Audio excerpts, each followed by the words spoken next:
വനിതാ സംവരണ ബില്ലിൽ ഇന്ന് വൈകിട്ട് 4-ന് വോട്ടെടുപ്പ് നടക്കാനിരിക്കെ അപേക്ഷയുമായി പ്രധാനമന്ത്രി നരേന്ദ്രമോദി. വനിതാ സംവരണത്തിന് വോട്ട് ചെയ്യാൻ പാർലമെന്റ് അംഗങ്ങളോട് അപേക്ഷിക്കുകയാണെന്ന് മോദി പ്രസ്താവനയിൽ വ്യക്തമാക്കി. എല്ലാ സംശയങ്ങൾക്കും മറുപടി നൽകിയെന്നും സ്ത്രീശക്തിയുടെ വികാരം വ്രണപ്പെടുത്തരുതെന്നും പ്രധാനമന്ത്രി പറഞ്ഞു.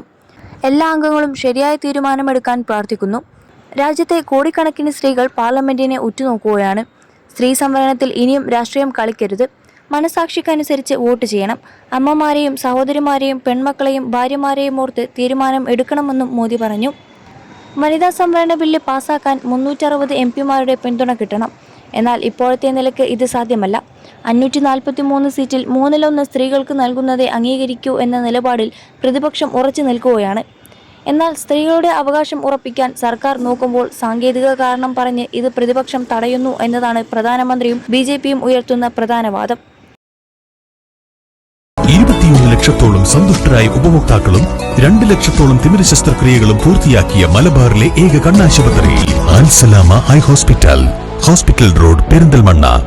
ബില്ല് പാസാക്കുമെന്ന പ്രതീക്ഷയിലാണ് BJP ക്യാമ്പ്. അതേസമയം വനിതാ സംവരണ ബില്ലിൽ പ്രതിഷേധം കടുപ്പിക്കുകയാണ് പ്രതിപക്ഷം. 2023 ബില്ല് തിടുക്കത്തിൽ വിജ്ഞാപനം ചെയ്തതിൽ പ്രതിപക്ഷം ഇന്ന് ലോക്സഭയിൽ പ്രതിഷേധിച്ചു. പുതിയ ബില്ലിന്റെ ചർച്ച നടക്കുന്നതിനിടെ ആദ്യ വനിതാ സംവരണ നിയമം ഏപ്രിൽ 16 മുതൽ പ്രാബല്യത്തിലായെന്ന് വിജ്ഞാപനം ഇറക്കിയതിനെയാണ് പ്രതിപക്ഷം ചോദ്യം ചെയ്തത്. KC വേണുഗോപാലാണ് ഇക്കാര്യം സഭയിൽ ആദ്യം ഉന്നയിച്ചത്.